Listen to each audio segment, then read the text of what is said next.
Hello, everyone, and welcome to today's webinar, Maximizing Metastasis Insights with a Novel Integrated Workflow for CTC Enrichment and Enumeration. I'm Christy Jewell of LabRoots, and I will be your moderator for today's event. Today's educational web seminar is presented by LabRoots and brought to you by Bio-Rad Laboratories. To learn more, please visit biorad.com/Celselect. We encourage you to participate today by submitting any questions you may have during the presentation. To do so, simply type them into the Ask a Question box and click Send. We will answer as many of your questions as we have time for at the end of the presentation. You may also submit any technical questions here as well if you have any trouble seeing or hearing the presentation. I would now like to welcome our speaker, Dr. Adam Corner, Single Cell Market Development Manager, Digital Biology, Bio-Rad Laboratories. Welcome, Adam. You may now begin your presentation. Thank you, Christy. What I will do is give you a brief overview of liquid biopsies and CTCs to give you a little bit of context. And then I'll move on to explain how the Genesis system, the cell isolation system, functions, together with the novel slide technology we have called Celselect. Once we have an understanding of the system, I'll move into a range of applications and workflows to illustrate how we and our customer base are utilizing this system. So liquid biopsies and CTCs. The concept of liquid biopsies has been around for over a decade now, and typically it's put in the context of blood. There are other liquid biopsies available, but often in the context of blood. So if we focus on that for the start, there are two major sections within blood as a liquid biopsy, the plasma fraction and the cellular fraction. And there are a range of molecule types and cell types available within those. The most common investigated area would be ctDNA within the plasma and CTCs and CTC clusters within the cellular fraction. And we're going to talk about primarily enriching and enumerating CTCs from the cellular fraction. The reason CTCs are of value is that they are a fantastic representation of the heterogeneity of a primary tumor. They're released from the primary tumor and seed metastases around the body by entering the blood system or the lymph system and form micrometastases around the body, which over time potentially grow into overt metastases. Because they're found within blood, they're amenable to non-invasive liquid biopsies by a simple blood draw. And actually, although we're focusing on CTCs today, they can be seen as complementary to the information contained within ctDNA too.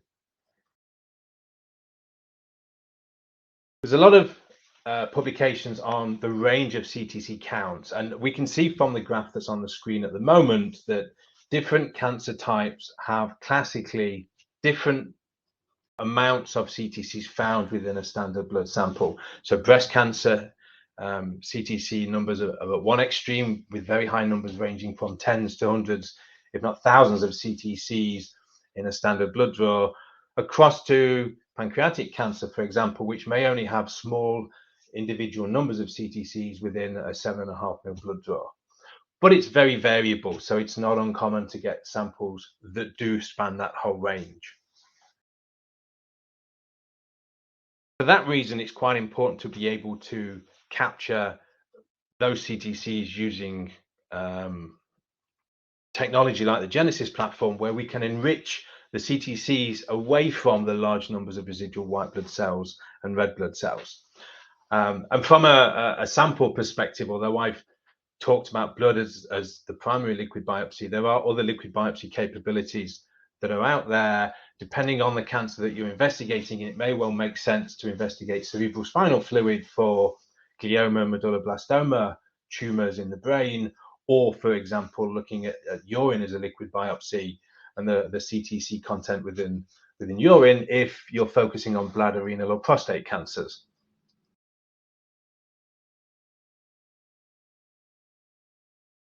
There are several legacy platforms out there for enriching for CTCs, but they all come with certain limitations, and they do vary quite a lot. It may well be that the platforms out there are reducing their sensitivity. So when you have very low numbers of CTCs, which is quite a common occurrence, you just don't see them.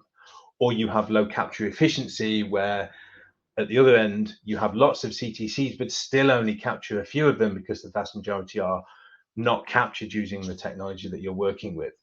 It may be a processing rate or throughput issue. Liquid biopsy samples are relatively labile. It's important to capture the CTCs relatively quickly, depending on the different blood tubes that are used. So it's quite important to have a sample processing and throughput capability within your platform that allows for those samples to be utilized. And we'll see that the Genesis platform has a pretty good processing rate and throughput rate. Or it may well just be that you have an incomplete system.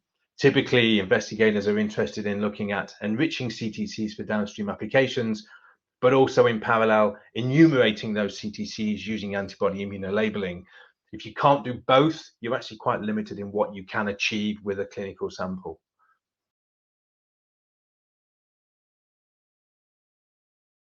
So let me spend a little bit of time now walking you through the Genesis cell isolation system and the associated Celselect slide technology. What we have, considering the limitations that I've just described, is a high capture efficiency system with increased sensitivity down to really quite small single integer numbers of CTCs in a sample. It's very easy as a workflow, very walk away as a workflow, but also highly customizable and flexible. And the throughput capabilities I'll go through later on allow you to look at multiple samples a day, up to 10 samples for an enrichment protocol a day. We also have the two primary applications I've mentioned already, enrichment and enumeration, as standard certified workflows, but we have a whole range of flexibility downstream of that, depending on what you want to do with enriched CTCs that you've previously captured.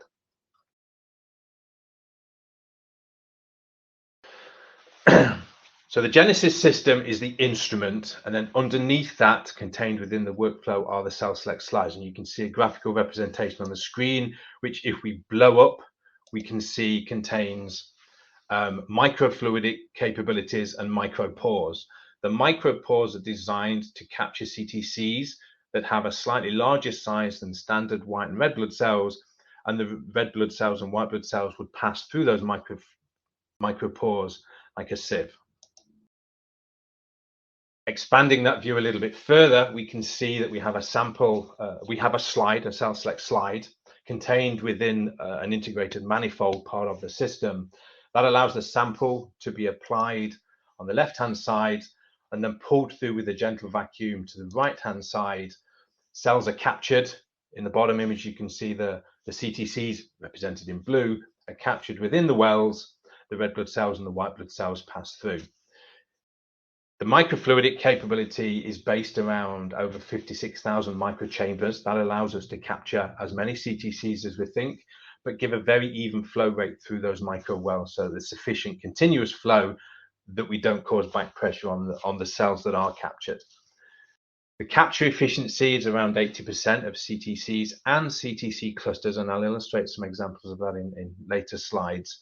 And cells that are captured can either be taken down the enumeration workflow, where they remain resident within the wells and then are immunolabeled with antibodies on the slide, or they can be flushed off the microfluidic slide and taken down into subsequent molecular or cellular biology workflows. And again, I'll expand on that later on. The pore size has been designed to incorporate the range of CTCs that we would expect across the vast majority of solid tumors. So you can see individual CTC sizes represented pictorially on the right-hand side of this graph, collectively giving you a broadband on the left-hand side.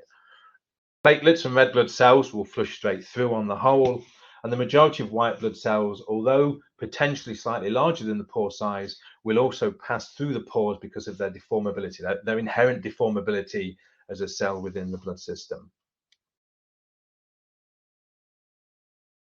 So let me show you a brief video of a flyover of the system. We can see in this image at the moment, we can see we have two channels. That's an integrated part of the workflow. I'm just going to flick through to the actual video and I'll press play, and then I'll walk you through what we see. So now as we fly down over the system, you can see the two waste jars at the front in front of the two channels. We pan round, and the Celselect slide is actually encased inside a manifold and a slide holder, which holds it rigid within the microfluidics, allowing us to pull the vacuum and the sample across. We can see the red blood cells and the white blood cells flowing down the channels and ultimately being allowed to flow through the micropores. The larger cells in blue, the CTCs, enter the wells but don't flow through. And that's the fundamental process that allows us to remove the red blood cells and the white blood cells and enrich for the CTCs. So for an enrichment capability, and we have two primary applications. We have Celselect slide enrichment and we have Celselect slide enumeration. For the enrichment workflow, we capture and recover over 80% of CTCs from liquid biopsies, with the associated removal of over 99% of red blood cells and white blood cells that pass through the micropores and into the waste channel. Because the enrichment workflow is approximately 1 hour with very gentle pressure to pull through the majority of the sample and maintain the CTCs within the wells, we have a very high viability of recovered cells. I'll talk about blood tubes later on, but we would typically recommend using an EDTA tube with no fixative, a very gentle pressure in the enrichment protocol, and then the cells are flushed back out into a collection consumable that allows you to take those cells into a range of downstream capabilities. The viability is maintained because we don't subject those cells to very high or very rigorous physical damage during the collection process. The enumeration protocol, on the other hand, the recommendation would be to use a Streck tube to provide initial fixation to some extent, but then those cells go into the Celselect slide to allow for capture of those cells within the wells. At this point, we then do a series of antibody immunolabeling steps by flushing reagents across the wells, across the antibodies, and out to the waste jar in either a direct or indirect immunolabeling capability. So it takes slightly longer to do an enumeration protocol than an enrichment protocol, but at the end of that hands-off protocol, your slide is ready to go with the cells captured, fixed, and stained with the antibodies of your choice, such that you can take that slide onto an automated microscope and downstream into the image viewer software for result reporting. I'll now show you a few examples of recent images that we've captured just to illustrate what we expect to see. So on screen at the moment, we have a very typical epithelial CTC capture data set. We have 4 images captured simultaneously on the system that this was performed on. So we did an enumeration protocol. Cells were captured in the microwells that you can see in the bright field view on the left-hand side. And then they were stained with DAPI for nuclear staining, stained with GFP for pancytokeratin staining to indicate epithelial CTCs. And then any residual white blood cells were subsequently stained with CD45 to give a clear differentiation between CTCs and white blood cells. This then allows us to differentiate between wells or cells that contain, cells or wells that contain cells, between CTCs staining with DAPI positive, pancytokeratin positive, and CD45 negative, and white blood cells which would still stain with DAPI but would be positive for CD45 and pancytokeratin. On the next slide, what you'll see is a very similar set of imagery. We only have CTCs in this example, but actually they're clusters of CTCs. So a common asked question is, can we capture clusters? Yes, the clusters may not sit entirely within the well because of their collective size, but they'll be held against a well due to the flow pressures that we utilize.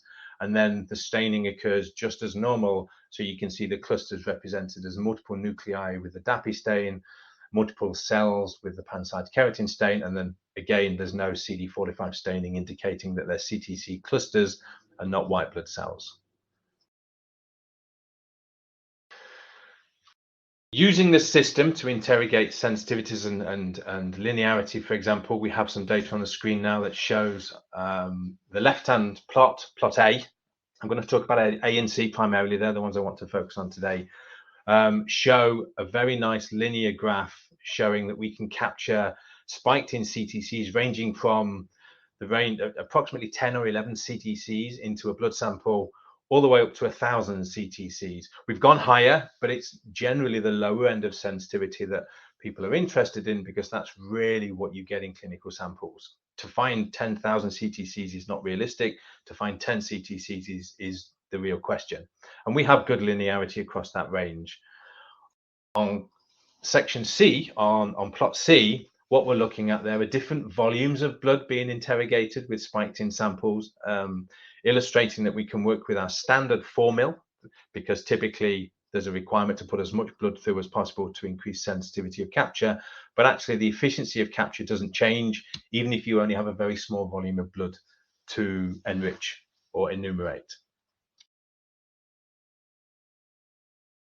I mentioned the tubes that we recommend, and we'll probably come back to this in the questions. It's one of the more common questions that we get. Typically, we would recommend for enrichment to use an EDTA tube. It's a much gentler anticoagulant process, doesn't fix the cells so that you can take them downstream in a viable state. We would typically recommend Streck tubes if you're doing enumeration, because there's a fixation step involved. It doesn't matter that you've used Streck tubes to preserve the blood going forward and prevent coagulation. We've also been testing recently different tubes as we get requests for cell save, cell rescue, or PAX tubes. And generally what we find is the ability to enrich or enumerate using any of these tubes doesn't really differ, which is good. It gives you a lot of flexibility. Similarly, looking at different cancer cell types, we've tested recently breast, melanoma, prostate, pancreas, colon, and leukemia. The majority of those showed efficiency of capture of over 80%. And this is just in contrived spiking experiments. We have publications and customers using lots of other types of cancer cells, cancer CTCs, that are just as effective as well. The colon value was a little low. That will be repeated. We suspect that was just an anomaly and should be 80% efficiency, which we can validate. The leukemia cells, because of their inherent deformability as white blood cells, it was no surprise that the capture efficiency was much lower, but again, it's an interesting result. I've mentioned several times how standardized the protocols are. We provide enrichment protocols and enumeration protocols, and it's very hands-off. You set it up, you walk away, and depending on which protocol, it's either an hour or 2 hours when the results are ready to take downstream.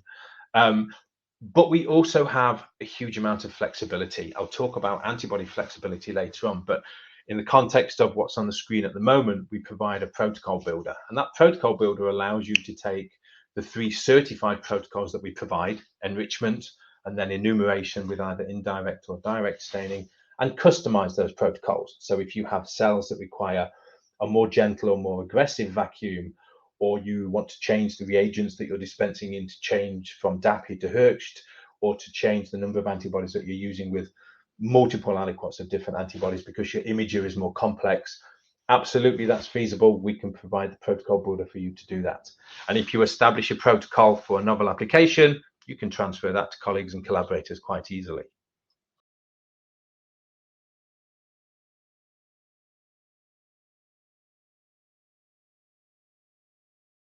So what I'd like to do now is walk you through a range of customer publications that hint on how our customer base is using the Genesis platform and the Celselect slide technology to look at driving personalized medicine for staging and monitoring of localized cancer through to metastasis, for the discovery and validation of individual biomarkers, or potentially through the propagation of cells for the identification of resistance mechanisms. We have a range of publications in this presentation that look at custom staining for PD-L1, custom staining for breast cancer subtypes, comparison to the Celsearch platform, to some extent regarded as the gold standard, although it is epitope pull-down based rather than size based, as is the Genesis platform, taking enriched cells down into a single cell RNA-seq analysis or qPCR analysis, and then also how potentially enumeration protocols could be utilized in a clinical setting for one of our external research customers rather than within Bio-Rad. So coming back to that linearity and sensitivity, I mentioned on the previous slide where we've been pushing the sensitivities down to 10 cells per spiking experiment. This publication from a couple of years ago actually did better than that. It pushed it all the way down to 5 cells per spiking tube, working with non-small cell lung cancer CTCs, illustrating great capture efficiency with high reproducibility, and then linearity from 5 to 50 cells. Added to that, which in itself is a fantastic result, they also used a customized antibody staining protocol by incorporating an antibody for PD-L1 into their protocol on top of CD45, for example, just to illustrate the flexibility of antibody staining.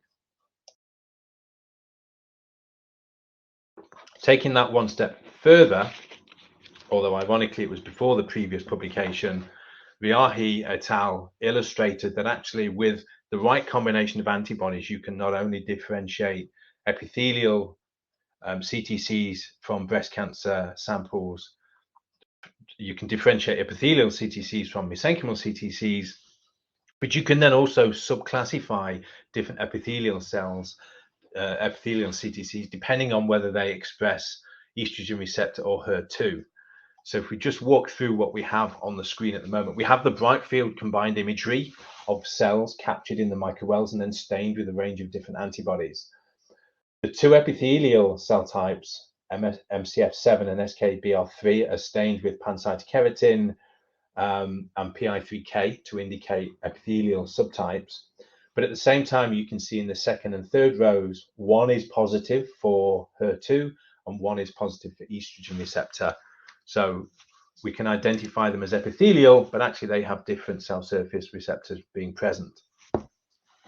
Then to differentiate the epithelial cells from mesenchymal cells, the MDA MV231 cells that were captured did not stain with PI3K, but did stain with vimentin, one of the several markers that can be used to classify mesenchymal cells. So a really nice experiment incorporating multiple custom antibodies to completely segregate 3 different cell types, although they're all breast cancer cells. If we compare the data on the screen at the moment that took 18 prostate cancer samples, clinical samples, and subjected them to enumeration using the Celsearch system, and then similarly the Celselect slides on the Genesis system, we can see that there's a clear benefit to using the Celselect approach because it's size-based, it's unbiased. It clearly, in the blue bars, pulls out more positive CTCs per sample when the Celsearch system pulls out cells, but actually several of the samples were negative on the Celsearch platform and clearly positive on the Genesis platform with Celselect slide technology. Cells were confirmed to be prostate cancer positive by use of a PSA antibody. So we have high levels of efficiency above and beyond what you would expect with the Celsearch platform, simply by using the Genesis platform with its unbiased size selection.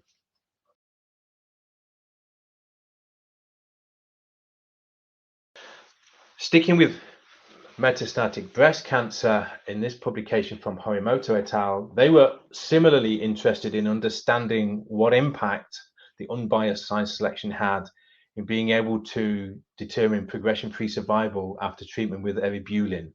Eribulin is a drug known or expected to impact on epithelial to mesenchymal transitions.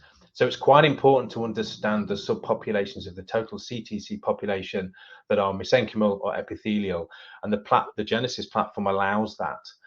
If we look at the progression-free survival plot on the left-hand side for total CTCs, we can clearly see a benefit to low CTC counts when we look at total CTCs. However, if you segregate out using antibody staining epithelial cells from mesenchymal cells, it's only the mesenchymal fraction that gives a similar result. Working with purely epithelial cells, you would struggle to differentiate high and low CTC counts having an impact on progression-free survival. So legacy systems that only detect epithelial CTCs are not as effective at monitoring drug treatment efficacy. And that heterogeneity of CTC populations is a theme that comes back again and again, depending on how you're doing it, whether it's with antibodies or in the case on screen at the moment, whether it's through downstream molecular biology analysis of that population.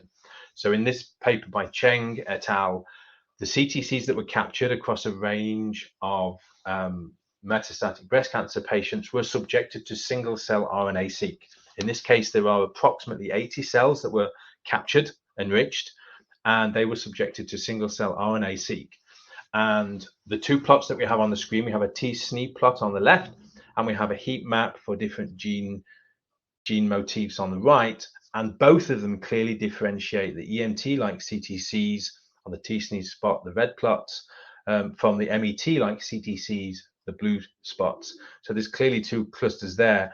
And the heat map on the right-hand side differentiates similar subpopulations into MET or EMT, but also actually identifies a third subpopulation of cancer stem cells. So again, that heterogeneity can be analyzed downstream after viable cell enrichment on the Genesis platform, but it also illustrates that you are capturing multiple subpopulations, just not the epithelial population that legacy systems would capture.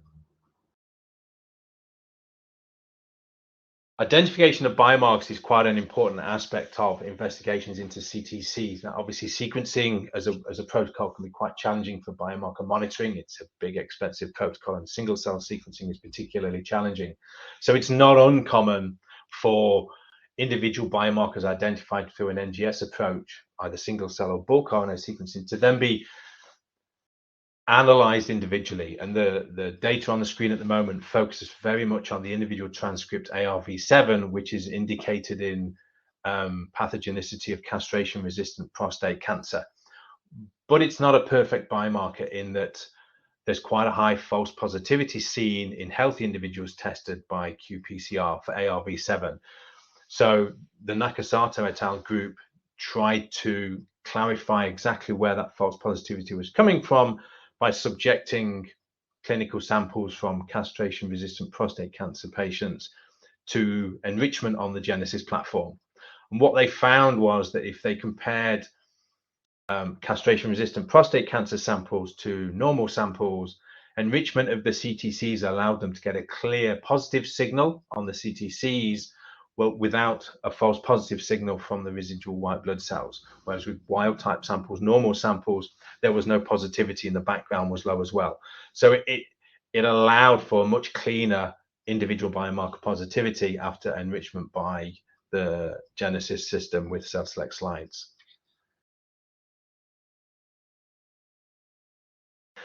So hopefully that's given you a relatively broad understanding of the flexibility of the system added on top of the rigidity that we have around standardized workflows and easy workflows that are hands-off and walk away. Just to reiterate the workflows again, to get it very clear in your head, we have two primary applications. We have the enrichment workflow, very quick, very simple, allows you to capture cells at a high efficiency level with the elimination of 99.9% of red blood cells and white blood cells, allowing you to take those cells into a range of downstream applications. Bio-Rad's very well positioned to allow you to build comprehensive workflows. So if you want to capture cells and then feed them into a digital PCR, qPCR, or sequencing workflow, those cells are perfectly amenable to that. If you want to take them into a proteomic or cellular workflow, again, those cells being highly viable, relatively gently enriched, can be fed into a flow cytometry workflow, a mass cytometry workflow, or even potentially in vitro or in vivo expansion. And that gives a perfect combination of CTC capture, CTC enrichment, and then downstream molecular and cellular analysis. Similarly, the enumeration workflow as a standard workflow is very hands-off, very standardized, very easy to work with, requires very little manual input other than antibody selection. And again, taking your sample, isolating the cells, capturing them within the microwells, and then immunolabeling with different antibody combinations allows you a level of flexibility, as we've seen in some of the publications around fermentin staining for mesenchymal cells, for example, or differentiating different breast cancer cell types using a HER2 antibody compared to an estrogen receptor antibody. So we have not only standard immunolabeling in an enumeration workflow, we can do that with either direct labeling or indirect labeling based on your preferences and sensitivity requirements. Once the cells have been captured in an enumeration workflow and then labeled through an immunolabeling protocol after washing antibodies onto the slides, then washing them back off, removing any non-bound antibodies, the slides as a standard slide size can be imaged on the vast majority of imaging systems in the market today. Those images collected on an automated imaging system can then be fed into the recently released rare cell analysis software. This is a recent addition over our legacy image viewer software, which was locked into one particular imaging system. This is a fantastic step forward. It allows us to be compatible with many imaging systems and many file formats. And it allows you to increase up to 6 different fluorescent channels from the standard 4, giving you much more interactive graphical representation. So we can see on the screen at the moment, we have an XY scatter plot of 2 different dye channels, allowing you to clearly differentiate one cluster in gray compared to one cluster in blue, possibly differentiating between those that are high stained and low stained with a different antibody. Channel selection is governed by what you're working with. If you have 4 or 5 or 6 channels as standard on your imager, you can say which dyes and which channels you're working with, and that sets the pretext for how you interpret your data. You then get graphical representations of your data, your collected cells, based on those dye channels and the numerical values that you add in. You plot them initially and then determine what the minimum and maximum is. So for example, if you're trying to eliminate the presence of white blood cells, you would put a very low maximum for the CD45 channel, and that would eliminate them from the XY scatter plots. You can create multiple graphs to represent different subpopulations depending on the different combinations of antibodies that you're incorporating into your workflow. Once you've set the parameters and determined your final population, you then get to look at those cells one by one, and you get a table of cells on the left-hand side with the values that you've determined, and then a series of individual images giving you, in this case, we can see DAPI in blue, GFP in green, not present, Cy5, very low level red blood cell, and then the different bright field images and a combined image at the bottom. And ultimately a position on the slide if you want to go back and review that cell at a much higher resolution. It's at this point you then get to make a decision. Is it a CTC or is it an artifact? You can turn them on or off. The purpose being that once you've subselected those that you regard as CTCs, you build a report. And within that report capability, you can then define which channel is used and the numbers used against that channel to build the report. And then you can add peripheral information like logos and file names and file locations, as you would in any file that you're saving, ultimately allowing you to generate a fixed PDF report of all of the cells that you've enumerated and regard as correct CTCs for downstream archiving, storing, or for distribution to individual groups. So in summary, what we have is the Genesis cell isolation system and the Celselect slide technology that allow you to capture more and recover more and ultimately accomplish more in your CTC experiments. We have a capture mechanism which is both structured and easy to use and flexible, with 2 core applications of on-slide enumeration or on-slide enrichment, with a very high capture efficiency, over 80%, with minimal pre-processing required, very little hands-on time, with optimized protocols, but also the flexibility to define user-defined protocols and antibody requirements. This is the last slide. Thank you very much for your attention. What we'll do now is transition across to a Q&A session hosted by Christy. Thank you. And thank you, Adam, for your informative presentation. Yes, it is now time for us to start our live Q&A portion of the webinar. And to our audience, if you have any questions you would like to ask, please do so now. Just click on that Ask a Question box located in the far left of your screen, and we will answer as many of your questions as we have time for. Adam, we've had quite a few questions that have already come in, so I'm just going to start here. And let's go with this first question. What is the maximum volume of blood as well as the number of cells that can be run through the Celselect slide? Great, thank you. So the maximum volume at this point in time is 4 ml. So you would take your standard 10 ml tube, take out 4 ml of blood, dilute that 1-to-1 with PBS, and then that would be applied to an individual Celselect slide. So that's a maximum. I did show some data for smaller volumes because we get questions about smaller volumes, whether you've had a poor blood draw or whether you're potentially looking at using animal models that don't produce 10 ml or 4 ml that you would apply of blood. The second part of that question is a little bit more difficult to answer in that we don't have a maximum number of cells that you can run through the Celselect slide, but we do have a maximum number of microwells. So if you have 56,400 microwells within the microfluidic system, if you fill them all up with a CTC, then you're going to clog the system. So fortunately, most samples do not have 56,000 large cells in them that require capture. So typically 4 ml of blood will flow through perfectly fine with the tens, hundreds, or low thousands of CTCs that you might have. Now, Adam, this question's come in a few times. How many samples can be run in a typical 8-hour workday? Yeah, again, good question. We'll start with the shorter protocol. The enrichment protocol takes about an hour, and we have 2 channels, so you could run 2 samples at a time. And being realistic, you could mathematically say, oh, 16 samples, but I think realistically, you're probably looking at approximately 12 samples a day with downtime between each individual run to swap out plasticware, etc. The enumeration protocol's longer because you have to capture and wash the cells, and then you have to apply 1 or 2 rounds of antibodies as well as a series of washes between to ensure low background noise. So we're probably realistically looking at 4 to 6 samples a day in an 8-hour working day for enumeration. Thank you, Adam. Now, speaking of enumeration protocols, what fluorescent imagers or microscopes can be used for the enumeration protocol?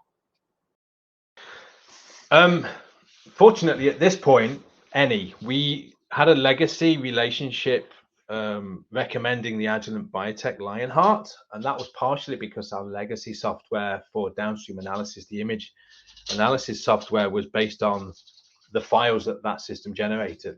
But with the new version of software that we have now, the rare cell analysis software, we can take a large range of different image formats and files from different systems. So we're open to most of the major image analysis systems that are on the market at the moment.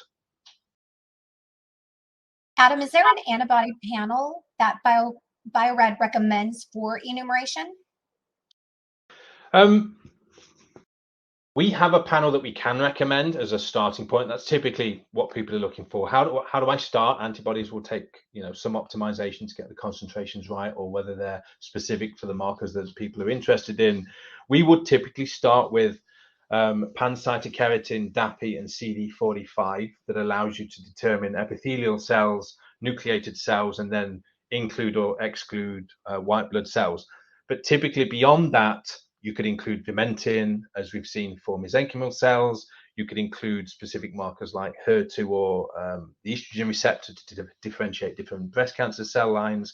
So it's open, but that's where we would start with pancytokeratin, DAPI, and CD45. Thank you, Adam. Now, once we've collected a blood sample, how soon does it need to be used with a Celselect? So depending on which workflow you're doing, whether it's enumeration or enrichment, that kind of determines which tube type you would use. So if we're working with enrichment, we want typically viable cells. We would not use STREC, we would use EDTA. That then gives you a maximum time for cells within an EDTA tube of 24 hours. Although I would always recommend sooner is better with EDTA. It's a relatively mild anticoagulant. Your cells aren't particularly well preserved. You need to use them as quickly as you can. For enumeration, because we fix the cells to some extent, it's not a hard fixation, but it is fixation, you can get away with using Streck tubes. The benefit to that is the Streck tubes have a much better stability, so you can use samples from a Streck tube up to 96 hours. What I would suggest is, or what I would recommend is actually with whichever type of tube you're using, it's vitally important that you follow the protocols for mixing the anticoagulant and preservative in the tubes thoroughly and following the guidelines. Any level of coagulation, clotting, even microclots can have a dramatic impact on the microfluidic systems. Adam, what types of cells other than CTCs can the genesis recover? So because we use an unbiased size selection, you can effectively capture, in theory, any cell type within the range greater than 8 microns up to 30 microns to be captured in the microwells. And as we've seen with larger cells potentially, or clusters of cells, they can also be captured because they would reside almost like a plug on the microwell, even if they don't fully fit inside the microwell. So basically anything within the size range that the microfluidics in the Celselect system will accept. Thank you. Now, Adam, we have time for a few more questions, but I do want to remind our audience that any questions that we don't have time to answer today, and any questions submitted during our on-demand period, they will be addressed by you via the contact information that our registrants have provided. So let's take a few more questions. This next question, great presentation, thank you. I'm interested in doing combined ctDNA and CTC analysis from blood samples. Does the Genesis have a workflow protocol that supports this?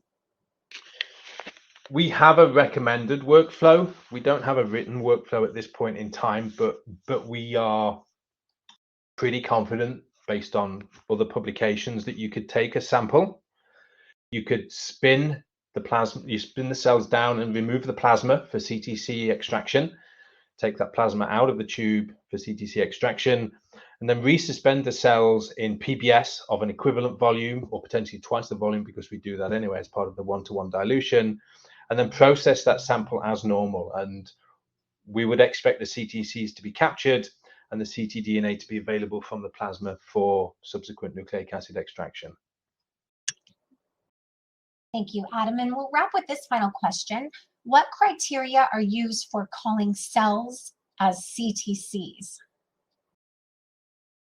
So based on the imagery that we capture, it's a range of aspects centered around the size of the cell, the circularity or aspect ratio of the cell, and the differential antibody staining. So for a classic epithelial cell, we would expect it to be pancytokeratin positive, DAPI positive, and CD45 negative.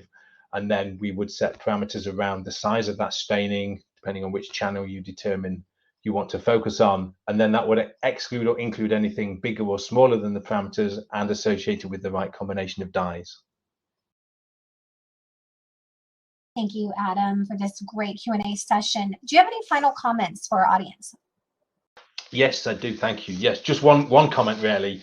If any of our webinar attendees are interested in receiving more information about the Genesis system or the slides, the Celselect slides, or would just like to chat with one of our Bio-Rad cell experts about their research and how it relates to what we've just talked through and presented, please use your question box and type in the word info, I-N-F-O, and we'll get back in touch with you for either providing more information or a conversation around your applications. Thank you again, Adam, for your time today and your important research. We also want to thank LabRoots and our sponsor, Bio-Rad Laboratories, for underwriting today's educational webcast. Again, before we go, I do want to thank the audience for joining us today and for their interesting questions. We had several questions we did not have time to answer. So those questions and any questions submitted during that on-demand period, they will be addressed by our speaker via the contact information you provided at the time of registration. Today's webcast can be viewed on demand, and LabRoots will alert you via email when it's available for replay. We encourage you to share that email with your colleagues who may have missed today's live event. Thank you for joining us, and we hope you have a great day. Bye-bye.